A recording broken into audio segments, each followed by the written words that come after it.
Muy buenas tardes, queridos hermanos, familia y amigos que nos acompañan esta tarde. Damos gracias a Dios por permitirnos estar conectados a través de este medio y compartir con ustedes nuestro culto de oración, testimonios y agradecimientos. Es realmente una bendición poder hacer un tiempo a media semana para agradecer a Dios por todos sus cuidados. Nuestra oración es que usted sea grandemente bendecido con nosotros a través de este programa. En primer lugar, queremos agradecer a Dios por ustedes, mis queridos hermanos y hermanas que nos están viendo, por nuestra familia, por nuestros amigos. Damos gracias a Dios por la vida y la salud. Y también tenemos nuestras peticiones por salud para nuestros hermanos y amigos. Esta tarde especialmente queremos pedir por la salud de nuestro amigo Jaime Yogues y por nuestros hermanos Adrián Bodev, Sandra Acevedo, Avelina Loredo, Lucy Ramírez y otros hermanos que también están enfermos. Nuestra oración es también por aquellos que están tristes o desanimados por pérdida de seres queridos. Y continuamos orando por toda nuestra familia de iglesia. Nuestra oración es que Dios, cuyas promesas son fieles y verdaderas, conceda la paz y tranquilidad que sobrepasa todo entendimiento y que solo se logra a los pies de nuestro Señor Jesucristo. En lo personal también yo estoy muy agradecida a Dios por mis hijos, mi familia y porque también ya estoy recuperándome. También damos gracias a Dios por los nuevos estudios bíblicos que hemos comenzado los días lunes con un nuevo grupo con hermana Eva Castillo y Yani Parada. Que la honra y gloria sean para Dios siempre. Ahora es el tiempo de nuestra hermana Yani Parada, quien nos trae la meditación de esta noche. Sean todos bienvenidos y que Dios les bendiga. Muy buenas tardes, queridos hermanos, o buenas noches, ¿verdad? Ya estamos en día de miércoles, día de testimonios, oración, peticiones, y estamos contentos de poder nuevamente comunicarnos a través, pues, de esta plataforma. Damos gracias a Dios porque nos ha cuidado, nos ha protegido, nos ha dado de todo un poquito de calor, un poquito de lluvia, un poquito de todo, ¿verdad? Así que le damos gracias a Dios. En esta noche, antes de comenzar nuestra meditación, quisiera pedirle a todos que el que pueda póngase de rodillas y vamos a orar. Querido Padre que estás en el cielo, te damos gracias, Señor, por todas tus misericordias, por todos tus cuidados. Gracias, Señor, porque eres bueno, porque a pesar que somos pecadores, nos tienes amor, nos tienes paciencia, perdonas nuestros pecados cuando te los confesamos. Señor, gracias por la maravilla que tenemos de saber que algún día te veremos tu presencia, Señor, y veremos el rostro de nuestro Señor Jesús y que estaremos en la patria celestial por la eternidad. Cuida a cada hermano, Señor, que tiene angustias en su corazón. Contesta las peticiones de acuerdo a tu voluntad de todas aquellas personas que tienen necesidad, de nuestros hermanos. Cuídalos a todos, Señor, y permite que el próximo sábado estemos juntos para honrar y glorificar tu nombre. Al abrir tu palabra en esta ocasión, danos tu Espíritu Santo, Señor. Lo rogamos en el nombre de Jesús. Amén. Muy bien. El tema de esta tarde podríamos llamarlo una necesidad espiritual. Todos nosotros pues tenemos necesidades de diferente tipo. Tenemos necesidades materiales, necesidades emocionales, etcétera. Pero todos reconocemos que la más importante de todas es nuestra necesidad espiritual. Y de eso vamos a hablar hoy. Vamos a meditar un poquito acerca de eso. Hay un versículo en la Biblia que encontramos en Efesios capítulo 6 y versículo 12. Efesios capítulo 6, versículo 12 dice así: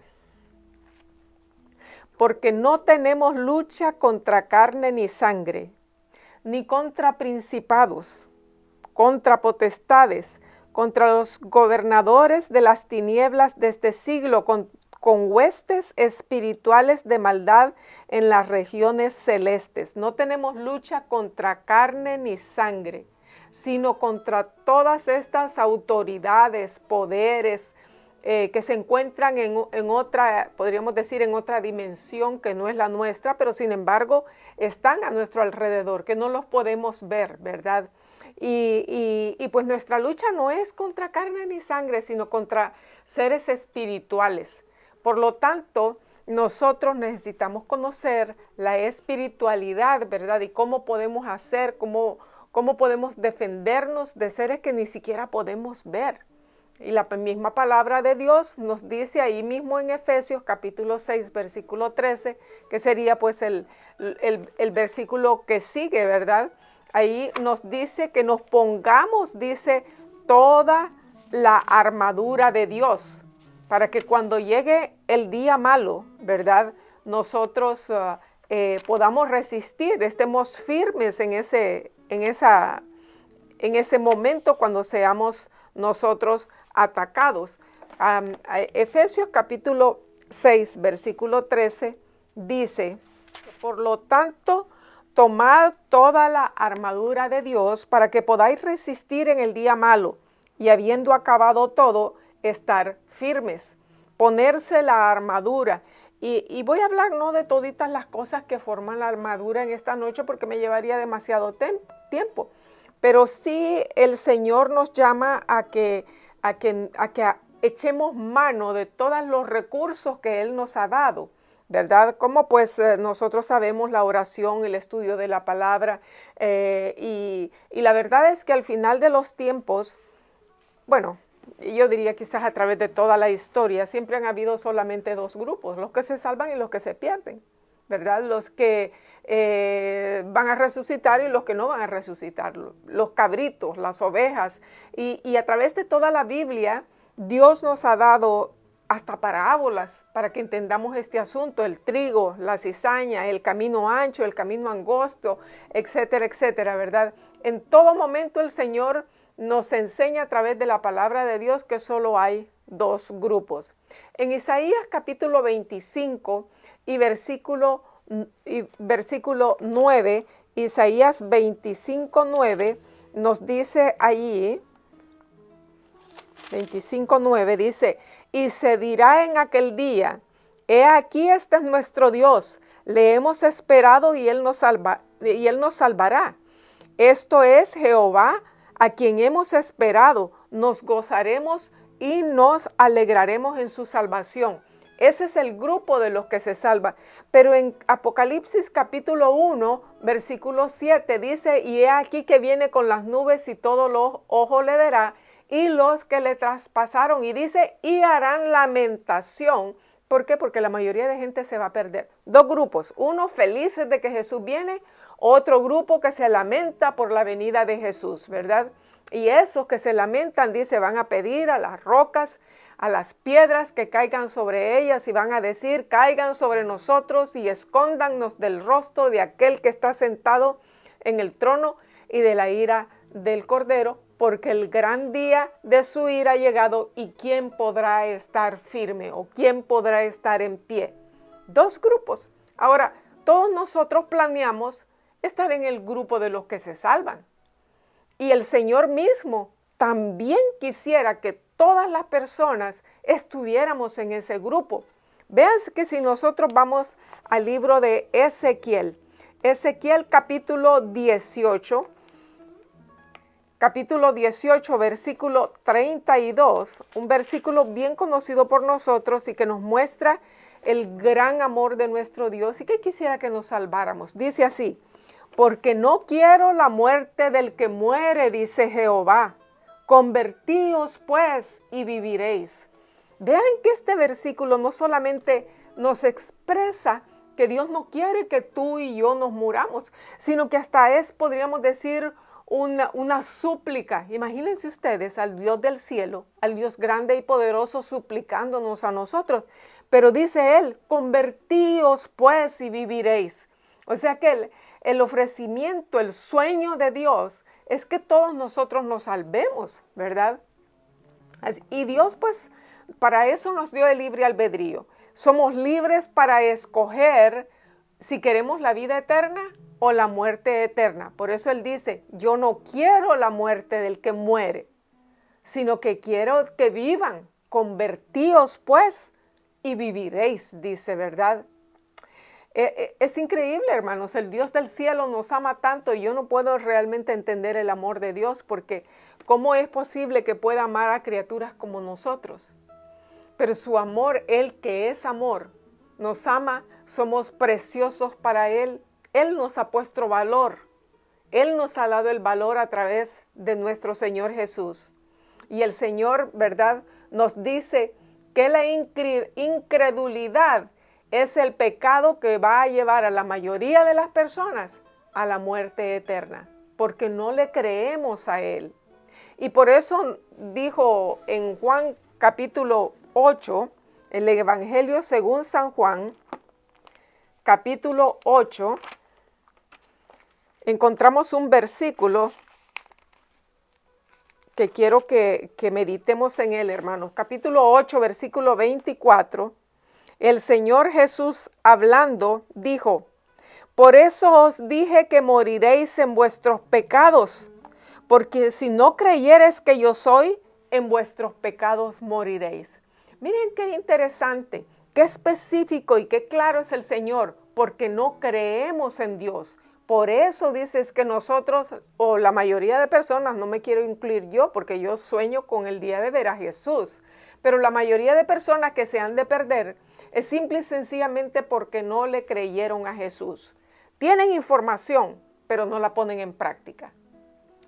El Señor Jesús, en el versículo más conocido de toda la Biblia, dice, ¿verdad?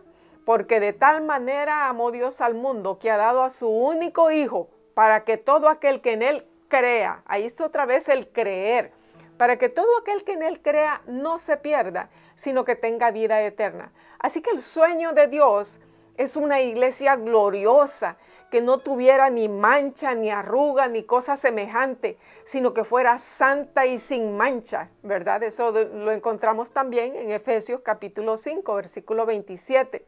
Ese es el sueño de Dios, una iglesia pura. Y luego en el libro de los Cantares también expresa el anhelo que tiene por su iglesia. Dice, ¿quién es esta que se muestra como el alba, hermosa como la luna, radiante como el sol, imponente como ejércitos en orden de batalla? Está hablando de su iglesia, una iglesia pura, sin mancha, sin arruga, sin ningún defecto, ¿verdad? Esa es la iglesia que Jesús viene a buscar. Y yo te invito, querido hermano, querida hermana, para que tú seas parte de este ejército. Y el Señor nos da las indicaciones, cómo prepararnos, cómo llegar a alcanzar ese blanco. A través de qué y cómo el Señor nos ha dado todas las pautas en su palabra. Por ejemplo, en Isaías, un versículo también bien conocido por nosotros, Isaías capítulo 60, el versículo 1, un versículo bien conocido. Hace poco estuvimos estudiando el libro de Isaías y pues lo conocemos muy bien. Y dice ahí, levántate y resplandece, porque ha venido tu luz y la gloria de Jehová ha nacido sobre ti.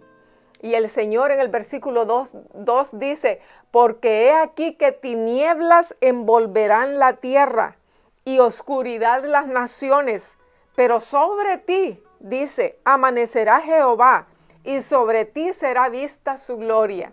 El Señor quiere que seamos luminarias, que sirvamos al Señor con todo nuestro corazón, no como sirviendo al hombre, sino como sirviendo a Dios con todo nuestro corazón, ¿verdad? Haciendo la buena voluntad de Dios.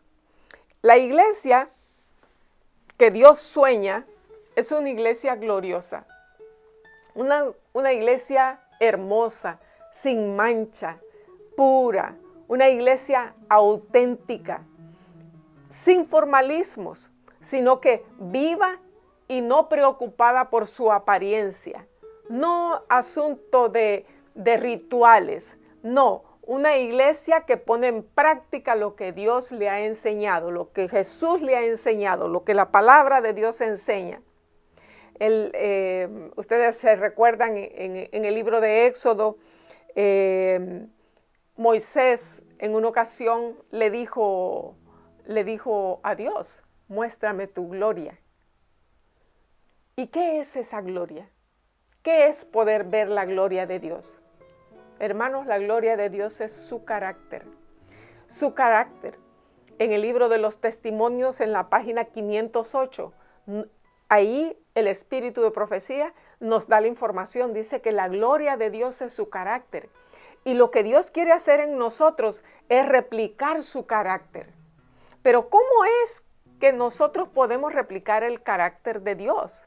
Bueno, en primer lugar, al principio teníamos la imagen y semejanza de Dios, pero el pecado, pues, arruinó el carácter del hombre. Y a partir de entonces, pues, necesitamos regresar a ese estado, a como era al principio Adán y Eva. Y Jesús dice que Él vino a destruir las obras del diablo.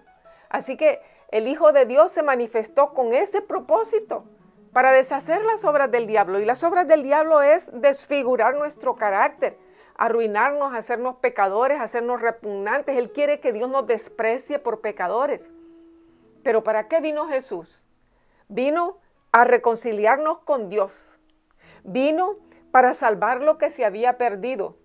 Vino para deshacer las obras del diablo. Vino para libertarnos del pecado. Y vino también para trasladarnos a su reino, porque dijo, volveré otra vez y os tomaré a mí mismo para que donde yo estoy, vosotros también estéis. ¿Qué es lo que Cristo está esperando? Está esperando ver su carácter desarrollado en nuestras vidas. Saben que en Palabras de Vida del Gran Maestro voy a leer una sección muy hermosa que dice, todo cristiano tiene la oportunidad no solo de esperar, sino de apresurar la venida de nuestro Señor Jesucristo. Si todos los que profesan el nombre de Cristo llevaran fruto para su gloria, cuán prontamente se sembraría en todo el mundo la semilla del Evangelio. Rápidamente maduraría la gran cosecha final y Cristo vendría para recoger el precioso grano. No es una opción, hermanos. Dios podría haber alcanzado el objetivo de salvar a los pecadores de otra forma, sin usarnos a nosotros. Pero a fin de que podamos desarrollar su carácter, como el de Cristo, es que nosotros debemos participar en la misión, en la obra que Él nos ha dado. Y eso también lo expresa Elena G. de White en el libro del deseado de todas las gentes. Dice de que Dios podría haber usado, hasta las piedras podría haber usado Dios si quisiera para predicar el Evangelio. Pero nos ha dado a nosotros el privilegio de hacerlo porque es la única forma que nosotros podemos desarrollar el carácter de Cristo en nuestras vidas. Eso es serio, hermanos. Debiéramos, y no estoy hablando de estudios bíblicos, estoy hablando de testificar primero con nuestra vida. Después podemos tal vez de las cosas que sabemos hacer, lo que sea, tratar de ganarme al vecino, al amigo, al compañero de trabajo. Y cuando estamos en ese trabajo, estamos pensando en otros, no estamos pensando en nosotros. El problema del pecado es que somos egoístas, solo nos miramos a nosotros, que yo necesito esto. Pero cuando estamos en la misión, no pensamos en nosotros, estamos pensando en los demás. Y estamos orando por los demás. Y así es como se desarrolla el carácter de Cristo en nosotros. El deseado de toda la gente, página 71, dice, solo cuando nos entregamos a Dios para que nos emplee en el servicio de la humanidad, nos hacemos participantes de su gloria y carácter. Óigame, hermanos, estas palabras son fantásticas. Estas palabras son maravillosas. Si tú no sabías cómo obtener el carácter de Cristo, pues aquí está la respuesta. Dice, cuando dejamos que Él nos emplee en su servicio, sirviéndole a Él, es como desarrollamos el carácter a su imagen y semejantes. Hay otro librito del Espíritu de Profecía que se llama El Camino a Cristo. Y en la página 107-108 dice, Estamos en el tiempo de espera. ¿Qué es lo que estamos esperando? La segunda venida de Jesús. Pero ese periodo no ha de usarse en una devoción abstracta. El esperar, velar y ejercer un trabajo vigilante han de combinarse. Hay que esperar, pero hay que trabajar. Las dos cosas al mismo tiempo. Si decimos que somos adventistas del séptimo día, si decimos que somos creyentes en Jesús, pero no pasa de ahí, nadie lo sabe, a nadie contactamos, a nadie le hablamos de Jesús. Estamos viviendo una fe como la que dice Santiago, muerta, una fe muerta. No estamos desarrollando el carácter de Cristo en nuestra vida, porque no existe una verdadera conversión sin la testificación. Voy a repetir eso. No existe una verdadera conversión. No puedo decir que estoy convertido a Cristo si no estoy testificando. Hay otra sección en los libros inspirados donde dice que todo verdadero hijo de Dios nace como misionero en el reino de los cielos. A mí me da tanta alegría ver a los recién bautizados trabajando por Cristo. Sandra se bautizó el año pasado y Sandra está haciendo una obra fantástica. Vanessa empezó a trabajar con su papá ya se bautizó. Karina, que también se bautizó a finales del año pasado, ella ya ha estado testificando con varias de sus amigas, vecinas. Qué hermoso, hermanos, cuando tenemos ese primer amor y decidimos trabajar por Cristo. No existe crecimiento sin testificación. Estoy feliz porque los días lunes acabamos de comenzar una serie de estudios con nuestra hermana Mari, con nuestra hermana Eva, y pues lo hacemos a través de Zoom, pero estamos estudiando la palabra de Dios. Y hay una de sus amiguitas que dice, me encanta, me fascina, qué maravilla. Hermanos, hay un montón de gente esperando que les hablemos de Cristo. Y en el proceso de ayudar a otros, estamos formando el carácter de Cristo en nuestras vidas. La palabra de Dios dice, pero los creyentes se esparcieron en el tiempo de Jesús después de su ascensión. Y dice que predicaban a Jesús por donde quiera que iban. Y fueron llevados a diferentes naciones y predicaron el evangelio. Y en poco tiempo el evangelio se había predicado en todo el mundo. Así que una iglesia viva es una iglesia que testifica, es una iglesia viva, una iglesia que está trabajando por otros. Esa es la iglesia de Dios. En la parábola del capítulo 25 del Evangelio según San Mateo, encontramos la parábola de las 10 vírgenes y que representan a la iglesia, pero unos se van a salvar y otros no. El deseo de mi corazón para mi iglesia es que todos nos salvemos, hermanos. Pongámonos a trabajar para Cristo. Eso da ¿qué les puedo decir? Da un gozo, da una paz. Tú sientes que creces en el Señor, que no nos suceda como aquellas 5 fatuas que se quedaron fuera. ¿Por qué dice? Porque no habían llevado suficiente aceite. Y saben que eso está representado por el trabajo que hemos hecho por otros, por nuestra misión. A esa es la preparación que el Señor quiere hacer. Ese es el tener ese extra aceite, el Espíritu Santo viviendo en nosotros, ¿verdad? Y aunque aparentemente todas se veían iguales, había diferencia. La pregunta es, había otra, ahí mismo en ese capítulo hay otra parábola, que es la de los cabritos y de las ovejas. Me pregunto, hermanos, en el final del tiempo, ¿a dónde vamos a estar? ¿Somos ovejas o somos cabritos? ¿De qué lado vas a estar tú? ¿A la derecha o a la izquierda? ¿Y qué le vamos a responder en aquel día? De decirle, Señor, yo no sabía que al darle de comer a alguien te estaba dando de comer a ti. ¿O será como aquellos que dirán, pero si nunca te vimos, Señor? ¿Verdad? Así que la vida cristiana se demuestra no con palabras, sino con hechos. Porque tuve hambre, dice el Señor, y me diste de comer. Es a través de los hechos que nosotros demostramos nuestra espiritualidad. Hermanos, como dije al principio, mi deseo es que la iglesia toda mi iglesia, esté salva en el día de la venida de Jesús. Ese es mi deseo con todo mi corazón. Pongámonos a trabajar, pongámonos a servir al Señor. De veras que da gozo trabajar para otras personas. Les invito, piensen, esta noche cuando vayan a su cama, mediten en estas palabras.